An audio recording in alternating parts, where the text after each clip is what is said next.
Bonjour à tous et bienvenue sur le journal de ce 2 janvier 2016. Aujourd'hui, nous reviendrons sur les violences policières et parlerons de l'interview qui a révolté Los Santos, celui de M. Putz, adjoint de la LSPD.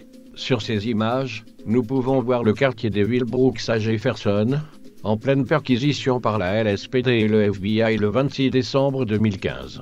Cette perquisition fut d'une rare violence, et les habitants du quartier refusant de coopérer étaient battus au sol. Un habitant a tenu à s'exprimer par le biais du Sun News. C'était horrible. Je n'ai jamais vu la police faire preuve de tant de violence avec des citoyens. Je ne pourrais même pas vous dire s'ils nous prennent pour des êtres humains. J'ai reçu des coups de matraque au dos et ma fille m'a vu me faire frapper. Le pire, c'est qu'on ne peut même pas se plaindre. C'était la police. Nous pouvons voir la détresse des habitants de ce quartier situé sur Jefferson. Nous leur donnons tout notre soutien. Revenons maintenant sur l'interview de M. Putz, effectuée ce 28 décembre dans nos studios. Bonsoir à tous chers téléspectateurs, je suis actuellement avec Sean Daniel du Sun News, et nous recevons M. Bill Putz, chef adjoint du LSPD. Bonsoir M. Putz. Bonsoir à toutes et tous. Bien, en ce climat d'état d'urgence, comment la LSPD gère la situation ?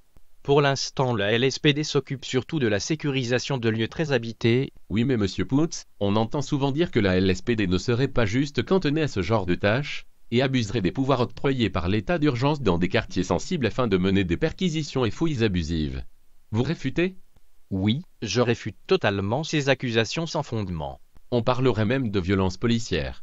Plusieurs témoignages sont arrivés chez nous. Que répondez-vous à cela ? Il n'y a pas vraiment de violences policières à juste titre. Elles sont toutes injustifiées, vous voulez dire ? Nous utilisons la violence quand nous nous faisons dévisager par des nègres. C'est un terme un peu exagéré que, nègre, vous-même êtes noir, pourquoi employer ce mot ? Non pas vraiment moi-même je suis nègre, je n'ai aucune honte à l'avouer. Mais enfin Monsieur Putz, savez-vous que c'est connoté quand même ? Chacun sa vision des choses, je possède la mienne, vous possédez la vôtre. Beaucoup d'auditeurs réagissent à ce que vous avez dit, nègre, est en effet un mot raciste. Vous préfériez que je dise terroriste ? Mais Monsieur Putz, vous ne pouvez pas proférer de tels propos. J'assume, vous connaissez le nombre de morts de policiers chaque jour ? Monsieur sait faire preuve de beaucoup d'autodérision que de se qualifier de nègre et de terroriste. Comment pouvez-vous tout mélanger ? Terrorisme, violence policière, violence contre les policiers et ethnicité ? Je ne mélange rien, tout est malheureusement lié ensemble. Monsieur, ce genre de propos sont condamnables pour incitation à la haine raciale. Vous devez faire respecter la loi. N'est-ce pas paradoxal ? Non, je n'incite en aucun cas les personnes. Mais vous mélangez les terroristes et les noirs sans distinction. J'aime la race noire, enfin l'ancienne pas la nouvelle. On ne parle pas de race depuis 70 ans. Comprenez que ces propos peuvent choquer ? Justement, il faut choquer pour réveiller, non ?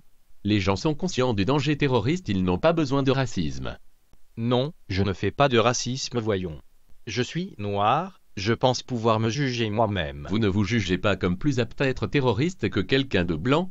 Une personne blanche ou noire ou jaune peut être très bien un terroriste. Cela est déjà arrivé récemment. Bien, nous dépassons notre temps d'antenne. Monsieur Putz, je vous remercie de votre présence, nous aurons l'occasion de retraiter le sujet.